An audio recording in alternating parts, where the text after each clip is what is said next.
આજની ધર્મકથા. પ્રણામ.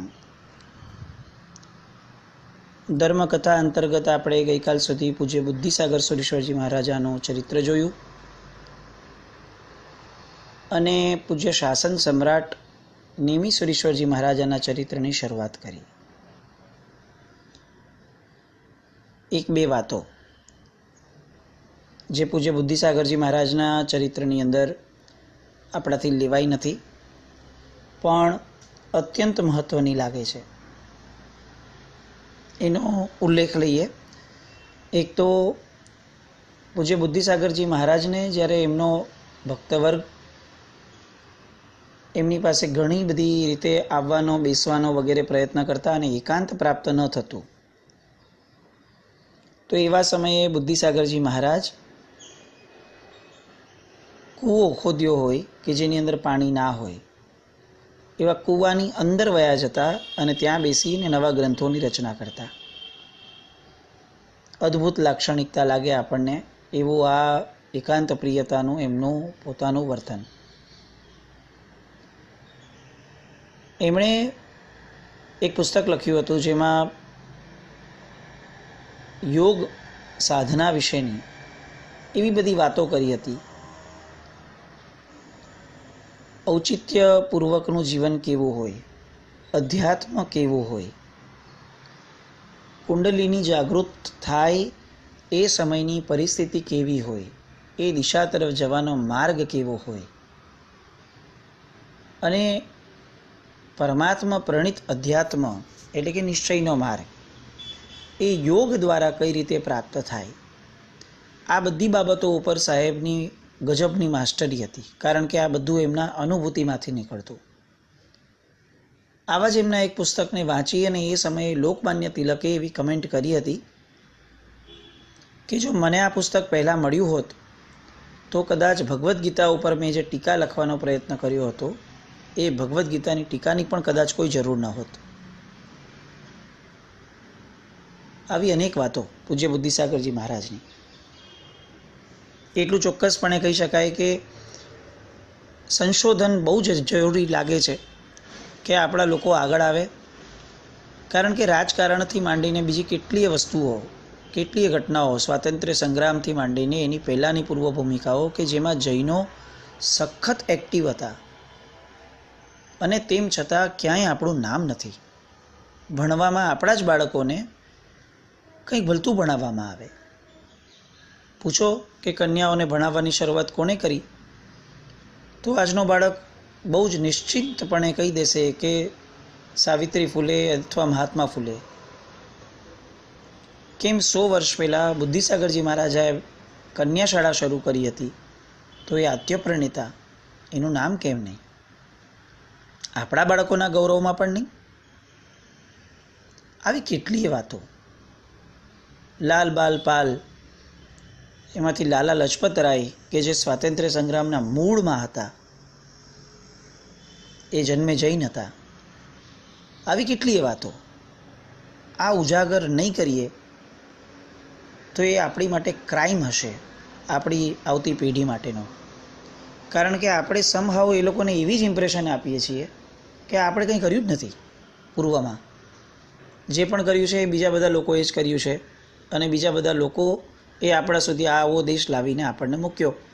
આપણા પૂર્વજો તો ખાલી કમાતા હતા અથવા લોકોનું શોષણ કરતા હતા. આવી જ બધી વાતો ભણાવવામાં આવે. વાણિયાઓ શોષણ કરતા હતા.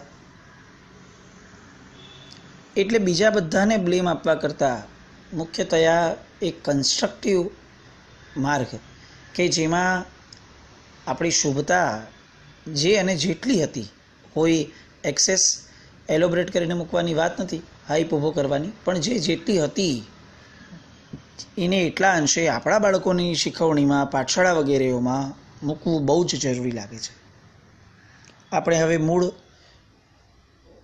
જે શાસન સમ્રાટની પરંપરાની વાતો કરવાની છે એ દિશામાં આગળ વધીએ.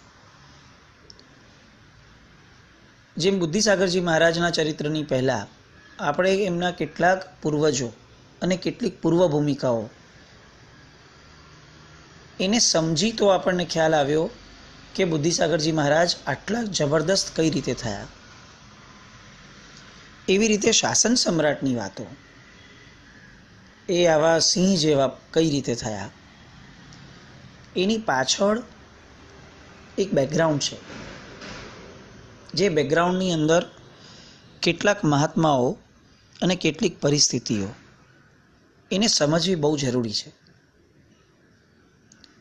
આ સમયગાળો એવો હતો કે જે સમયગાળાની અંદર અનેક ઉથલપાથલો થઈ જ રહી હતી અને વર્ષોથી ચાલી આવી હતી. સુધર્મા સ્વામીની પાટે સુવિહિત પરંપરામાં અનેકવિધ મહાત્માઓ થયા. એમાં આપણે પણ જાણીએ છીએ કે પૂજ્ય જગતચંદ્ર સુરી મહારાજ સાહેબ અને એમના કેટલાક સમય પહેલાંથી શ્રી પૂજ્યો એટલે કે યતિઓનું જોર સખત વધવા લાગ્યું. બીજા અનેક મતો થયા, લુંકા મત, તેરાપંથી મત, ઢુંડક મત, આવા ઘણા મતો પણ થયા અને આ બધા મતોનું જોર વધવા પણ લાગ્યું. ગ્રેજ્યુઅલી હીરસુરી મહારાજ સાહેબ થયા. હીરસુરી મહારાજ સાહેબ પછી પણ ઘણી બધી રીતે આપણે સીધાયા અને સુવિહિત પરંપરા જેને કહી શકાય, સંવિઘ્નોની પરંપરા, એ પરંપરાને આ કાળની થપાટ લાગવા જ લાગી. એટલી બધી લાગી કે એક એવો પણ સમય આવી ગયો કે આંગળીના વેઢે ગણાય એટલા મહાત્માઓ જ ફક્ત સંવિઘ્ન પરંપરામાં હતા. અને એના કારણે આ 19મી ને 20મી સદીનો જે મધ્ય ભાગ હતો, એ મધ્ય ભાગની અંદર તપાગચ્છની સ્થિતિ નબળી હતી, અત્યંત નબળી હતી એમ કહીએ તો પણ કદાચ વાંધો નથી. અને આ નબળી પરંપરા પરિસ્થિતિ હોવા છતાં એટલું કદાચ પરમાત્માનો આ એટલો પાડ માનીએ કે પરંપરા જીવતી હતી. અધરવાઇઝ એ સમયે યતિઓનું અને લુંકામતનું જે પ્રમાણે જોર હતું એ પ્રમાણે કદાચ નહિવતની સ્થિતિમાં આપણે આવી જ ગયા હોત એવું કહીએ તો પણ કદાચ એ સત્ય લાગે. અને આવા સમયે કે જ્યારે સંવિઘ્નોની એક તો હાજરી ઓછી અને બીજું એમની પરિસ્થિતિ પણ નબળી, કારણ કે સમાજની અંદર પણ એમને માનનારો વર્ગ બહુ જ મિનિમમ બચ્યો હતો. લોકોની અંદર બીજા બધા મતોની એટલી બધી માનસિકતા છવાઈ ગઈ હતી, વર્ચસ્વ મગજ ઉપર પણ છવાઈ ગયું હતું કે આ સંવિઘ્ન મહાત્માઓના ગચ્છને વધારવાની વાત એ તો બહુ જ દુષ્કર હતી. અને એવા સમયે એક યુગ પુરુષ, એક મહાપુરુષ, એમના જીવનના કેટલાક પાસાઓ એ આ તપાગચ્છ માટે ખૂબ ઉપયોગી બન્યા. એમનો જન્મ થયો પંજાબ દેશના અંબાલામાં, જે લુધિયાણાથી નજીક છે, દુલુઆ નામનું ગામ. ત્યાંના જે જાટ કોમના જમીનદાર હતા ટેકસિંગ, અને એમના પત્ની નામ કર્મોદેવી, એમને ત્યાં એક ઉત્તમ સમયે પ્રભુ કૃપાથી એક પુત્રરત્નની પ્રાપ્તિ થઈ. જન્મ થતાં બાળકનું નામ પડ્યું બુટા સિંહ. બુટો એટલે એમની ભાષામાં જે શ્રેષ્ઠ શબ્દ છે એની માટેનો શબ્દ થાય છે બુટો, એટલે બુટા સિંહ એવું નામ પડ્યું. 16 વર્ષની ઉંમર થઈ. આ બુટાના મનની અંદર સહજ વૈરાગ્ય જાગ્યો. આર્ય સંસ્કૃતિ, આપણે ઘણીવાર આ વસ્તુ લીધી છે, જૈન ધર્મ અથવા જૈન મત સિવાયના મતોની અંદર પણ વૈરાગ્ય એ આપણે ત્યાં હંમેશા રહ્યો છે. હંમેશા વૈરાગ્યના નિમિત્તો પણ રહ્યા છે અને વૈરાગ્યની પ્રબળતા પણ એમાંથી જ પુરવાર થઈ હોય એવા પણ દૃષ્ટાંતો છે. કારણ કે આર્ય સંસ્કૃતિનું જીવન સાદાઈના બેઝ ઉપર હતું. આજે આપણે એને ગુમાવી. પહેલાંના જમાનામાં અત્યંત સમૃદ્ધ હોવા છતાં માણસ દેખાડો નહોતો કરતો, સુખશીલતામાં રાજતો ન હતો. એ અન્ય ધર્મી હોવા છતાં એને ખ્યાલ હતો કે આ પૈસાનો સદુપયોગ સમાજના કાર્યો માટે અવસર આવે મારે કરવાનો છે. એ ભલે મને મળ્યા પણ મારી જાગીર નથી. આવી માન્યતા અજૈન મતોના સમૃદ્ધ લોકોને પણ હતી એ જમાનામાં. અને આજની પરિસ્થિતિ પ્રધાનમ સર્વધર્માણામ આવો શબ્દ વાપરનાર જૈન પોતે પોતાને મળેલા પૈસા એની દિશા અત્યંત નબળી, પોતાની સુખશીલતા માટેનો મેક્સિમમ પ્રયાસ, દેખાડા માટેનો, સ્ટેટસ માટેનો મેક્સિમમ પ્રયાસ, એ સ્થિતિમાં આપણે આવીને ઊભા રહી ગયા. ઘરમાં એક એસી રહેતું ને તો પણ મહાત્માઓ કહેતા કે આ કતલખાનું છે વાયુકાયના જીવોનું, અને એ એસી કચવાતે મને નખાવતું હતું. આ આજથી 30 વર્ષ પહેલાંની વાતો. અને આજની પરિસ્થિતિ એવી કે દરેક રૂમમાં એસી છે, અને દરેક રૂમમાં એસી હોવું એ સમૃદ્ધિનું પ્રતીક ગણાય. અને બીજા બધા ઠીક છે, બહુ સારો ભણેલો ગણેલો ધર્મથી રંગાયેલો એવો વર્ગ પણ જેના ઘરે ઘણા બધા એસી છે, જેનું ઘર બહુ મોટું છે, એવા વ્યક્તિને સમૃદ્ધ માનતો થયો અને એના પ્રત્યે સદભાવ કરતો થયો. ઘણી બધી વાર આજથી 25-30 વર્ષ પહેલાં મહાત્માઓ પણ પ્રવચનમાં લેતા કે જેની ડિપેન્ડન્સી વધારે છે એની પર સૌથી વધારે દયા આવવી જોઈએ. તમે એક દ્રવ્ય વાપરવાથી અગર તમારું પેટ ભરાઈ જાય છે તો તમે થોડા સુખી છો, પણ તમને પેટ ભરવા માટે અગર 11 દ્રવ્યોની જરૂર પડે છે તો તમે વધારે દુઃખી છો. જેનું ઘર એક એસીથી ચાલી જતું હતું એ કદાચ આંશિક રીતે એવું કહી શકાય કે એટલો ડિપેન્ડન્ટ નહોતો, પણ જેને સુખ મેળવવા માટે દરેક રૂમમાં એસી જોઈએ છે, દરેક રૂમમાં ટીવી જોઈએ છે, જેને વાર તહેવારે ફોરેન જવું પડે છે, જેને ફરતા રહેવું પડે છે, જેને હોટલોમાં જ ખાવા જવું પડે છે, આવી બધી વ્યક્તિઓ એ ભ્રમિત રીતે સુખી માનવા લાગ્યા પોતાને, અને સમાજ પણ એને સુખી સંપન્ન માનવા લાગ્યો. વડવાઓને પૂછો કે આજથી કેટલાક વર્ષ પહેલાં કોઈ માણસ હોટલમાં, રેસ્ટોરન્ટમાં જમવા જતો તો લોકો પૂછતા તને ઘરબારમાં જમવા નથી મળતું? અને આજે પરિસ્થિતિ એવી છે કે આખો પરિવાર કમસે કમ વન્સ અ વીક હોટલમાં જમવા જાય છે. અને આને આપણે સુખી સંપન્નતાની નિશાની ગણીએ છીએ. અને આવો જ વર્ગ જ્યારે ધર્મના ક્ષેત્રમાં જોડાય અને અનેકવિધ તપો કરે ત્યારે આપણે એને શાસન પ્રભાવનાનું અંગ ગણીએ છીએ. પરિસ્થિતિ બહુ વિકટ છે, એ આપણે માનવું પડશે. નો ડાઉટ સમષ્ટિગત બગાડો થયો છે, એટલે કેટલીક વસ્તુઓની ક્રિટિસિઝમમાં જવા કરતાં એનો સ્વીકાર થાય એ રીતે જ એ લોકોને આવરી લેવાનો પ્રયત્ન કરવાનો આવે એ વાત બરાબર, પણ માન્યતામાં ફેરફાર નહીં. એ કેમ? ડિપેન્ડન્ટ માણસ વધારે દુઃખી, આ દ્રઢ માન્યતા કેમ નહીં? એટલે પરિસ્થિતિ બગડેલી છે, એ વસ્તુ માનવું જોઈએ, અને એ બગડેલી પરિસ્થિતિમાંથી આપણે જ સુધારવાનું છે. અને એની માટે બાહ્ય પુરુષાર્થ એ જેટલો જરૂરી છે એના કરતાં કંઈક ગણો પુરુષાર્થ જરૂરી છે માનસિક, કે જેમાં આપણે માનસિકતા બદલાવીએ. સૌથી પહેલાં 16 વર્ષની ઉંમર થઈ, આ બુટાના ચિત્તની અંદર સહજ વૈરાગ્ય જાગ્યો, સંસાર પ્રત્યે તેને અરુચિ થવા માંડી. લગ્નની વાત આવી અને એને ચોખ્ખી ના પડતી હતી કે મારે એ દિશામાં જવું જ નથી. મને આ બધા વિચારો પણ કરું છું ને મને મનમાં ચિત્રી ચડે છે કે હું આવું નહીં કરી શકું જીવનની અંદર. આ બધા માટે આ બધા ભોગો ભોગવવા હું નથી જન્મ્યો. અને એણે એની માને કીધું કે માં, મને સંસારમાં નહીં ફાવે, મને સાધુ થવું છે, મને રજા આપ, હું ગમે તેમ કરીને આ સંસારથી મુક્ત થઈ અને સાધુતાના માર્ગે જાઉં.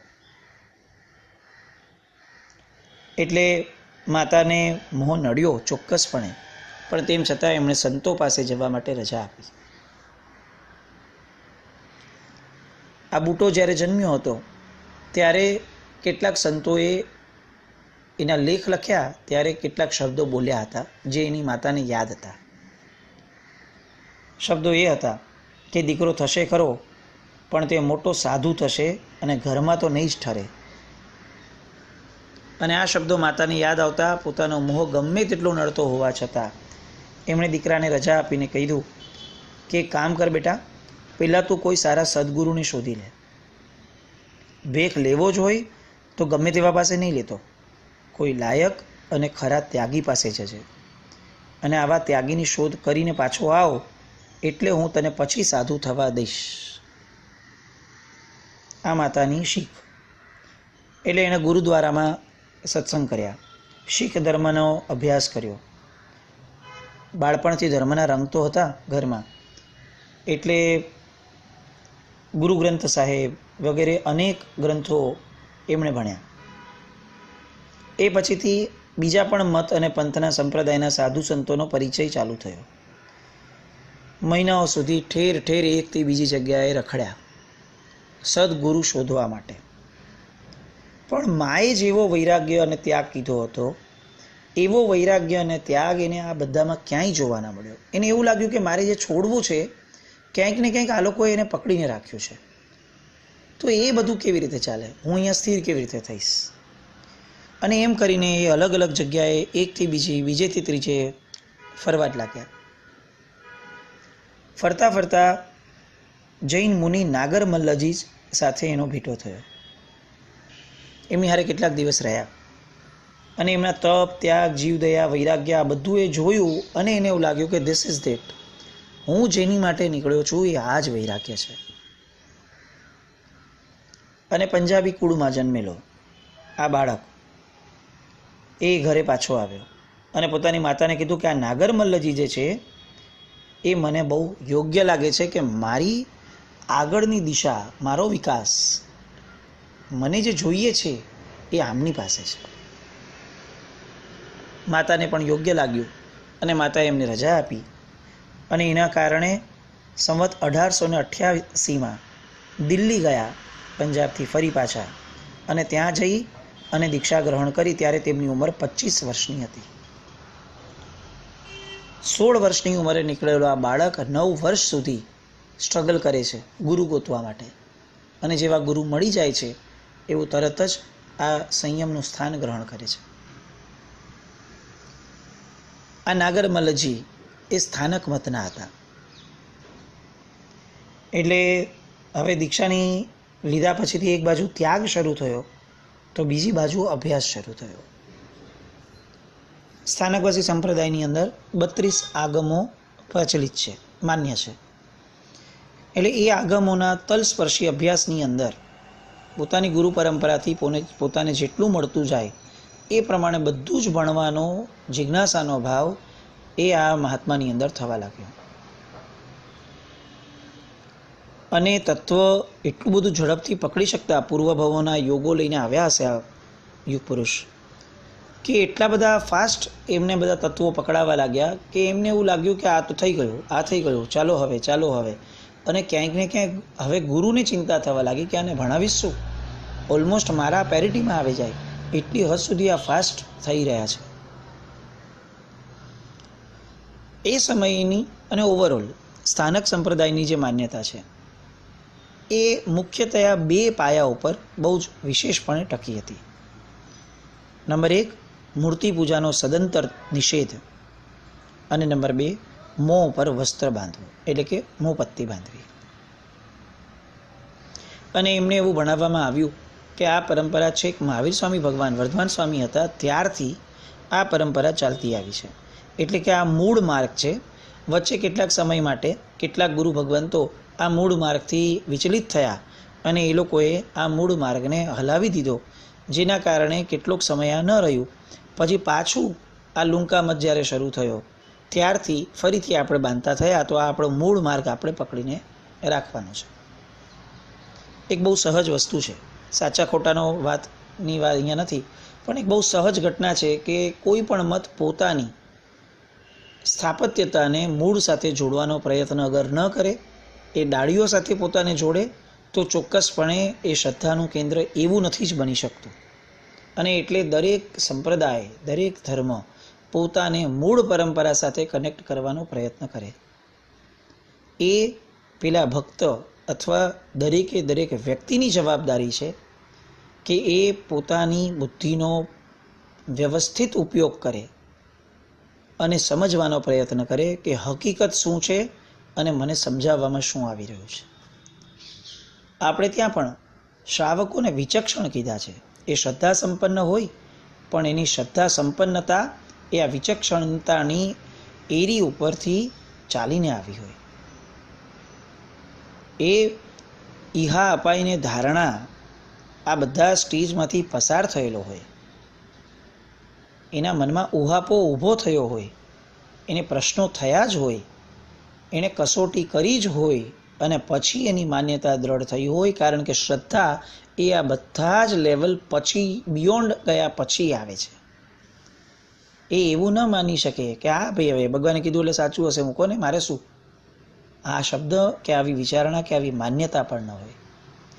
ભગવાને કીધું છે એ સાચું જ છે, વાત સાચી જ છે, પણ એનું બેકગ્રાઉન્ડ, એને જાણવા માટેના પ્રયત્નો, એની દલીલો, એ બધું એના મગજમાં હોય. કારણ કે કાલે ઉઠીને શ્રદ્ધામાં જ્યારે કાણું પડવાનો અવસર આવશે, એવા સમયે જો એની પાસે આ ગંભીરતાપૂર્વકનું જ્ઞાન નથી તો એ નબળો પડી જશે. એટલે અંધશ્રદ્ધા નહીં, પણ શ્રદ્ધા ચોક્કસપણે હોય. અને અહીંયા હવે આ ગુરુ ભગવંત કે જેમને આ બધી જ આગમોના ભણ્યા પછીથી મનની અંદર કેટલીક જિજ્ઞાસાઓ જાગી, અને જિજ્ઞાસાઓ આગળ એમના ગુરુને એમણે વ્યક્ત કરી. અને આ વ્યક્ત કરવાની પળો એ તપાગચ માટે બહુ મહત્ત્વની હતી.